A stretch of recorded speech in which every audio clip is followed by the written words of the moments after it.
வணக்கம் ஃப்ரெண்ட்ஸ், இன்றைக்கி நம்ம 50 கிலோ சிக்கன் பிரியாணி எப்படி பார்க்க போகிறோம். அதுக்கு நம்மளுக்கு தேவையான 15 கிலோ வெங்காயம், 15 கிலோ தக்காளி எடுத்து வச்சுருக்கோம். அது நம்ம செய்யும்போது ஒன்று பார்க்கலாம். அது செய்யறத போட போகிற வீடியோ, அது செய்யும்போது பார்க்கலாம். சரிங்களா?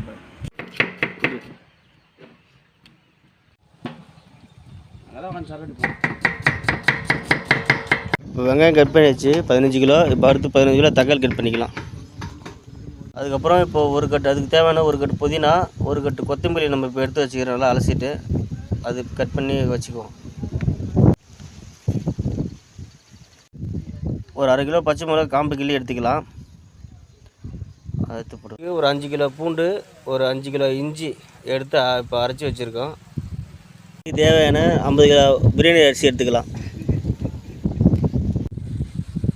கிலோவுக்கு தேவையான மசாலா எடுத்துக்கலாம். பிரியாணி மசாலா ஒரு 1/4 கிலோ, தனி மிளகாத்தூள் ஒரு 1/4 கிலோ, பூ பட்டை 50 கிராம், ஏலக்காய் 100 கிராம், நட்சத்திரப்பூ 50 கிராம், லவங்கப்பூ ஒரு 100 கிராம், பிரிஞ்சி இலை ஒரு 50 கிராம் எடுத்துக்கிட்டோம்.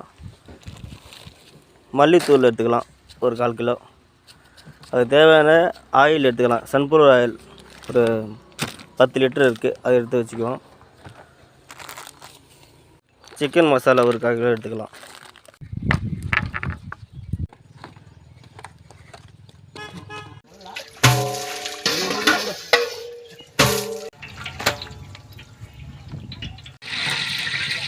உணவு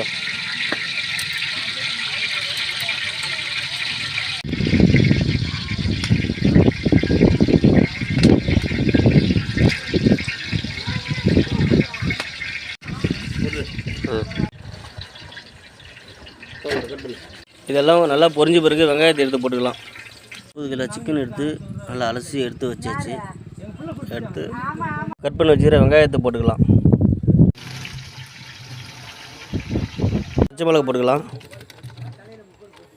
வெங்காயம் போட்டு நல்லா கிளறி விட்டு கொஞ்சம் பச்சை மிளகா போட்டு அதுக்கப்புறம் கொஞ்சம் கிளறி விட்டுக்கலாம்.